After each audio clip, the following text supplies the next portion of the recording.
Hey buddy, you got no arms? How you gonna shoot? Huh? Oh, you got no face now.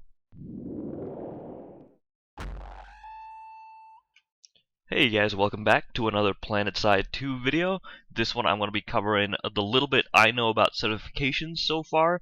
I just recently picked this game back up after a long time and I'm basically relearning everything, so I decided to record basically as I learn how to play and share my little information with whoever I can, and hopefully it helps them out.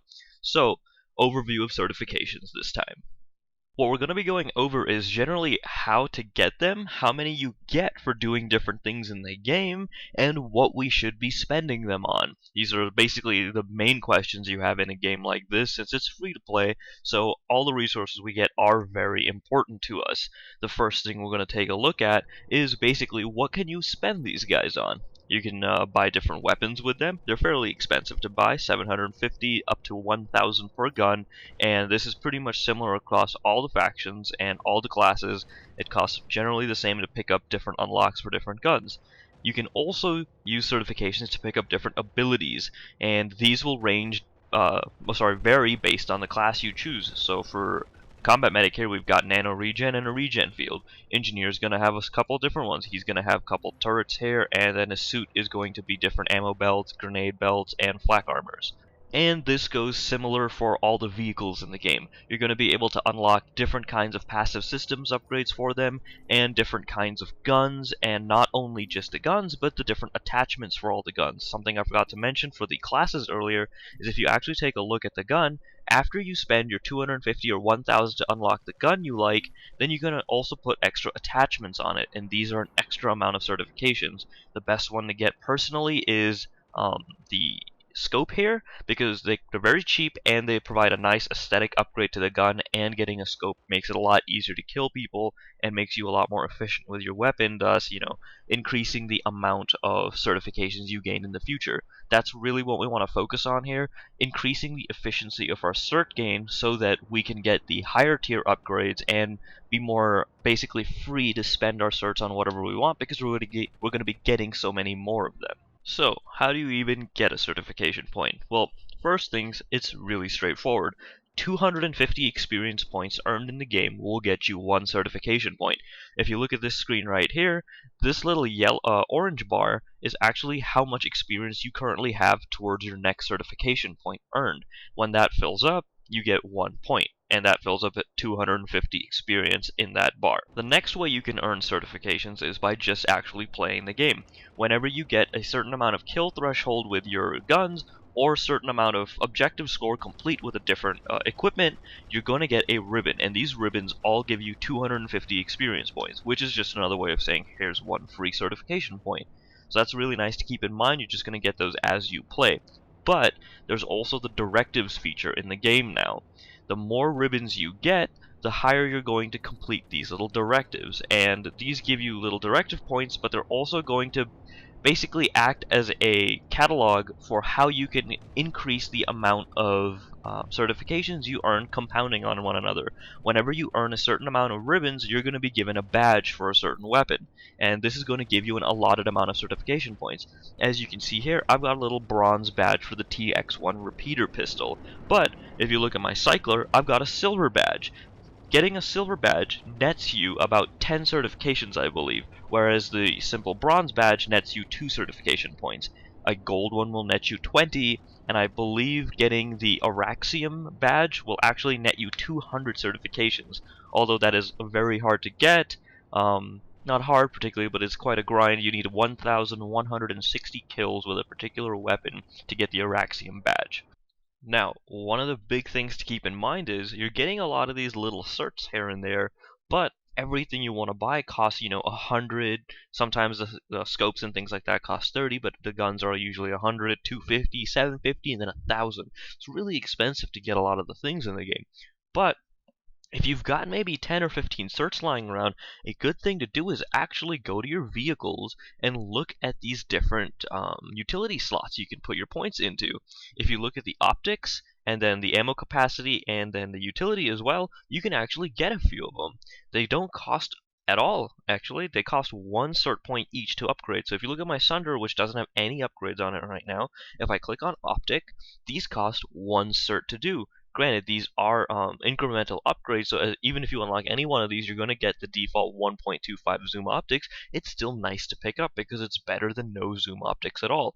And then utility, unfortunately, only has 100 and 150 cert point upgrades. But then if you keep going to ammo, the level 1 ammo capacity is only 1 certification. So let's go ahead and unlock that. 1 cert, yeah, why not? That's basically nothing.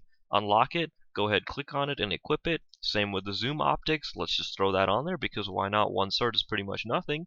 And we'll do that with the other gun as well. And this applies for many, many different types of vehicles. You can do the same for the lightning weapon. The lightning first utility also seems like it doesn't cost much. I think that might have cost 50. These things are nice to pick up as you go along because they increase your efficiency with the vehicle. Same with the prowler. Looks like these were both 1 cert. There's no other reason I would have picked them up. These were definitely 1 cert as well. Engagement radar couldn't have been too much. Yep, it looks like it was 1 cert since this one is only for 10. Same with the Valkyrie, Liberator, and the Galaxy. Just go ahead and pick up all these little 1 cert bonuses because why not?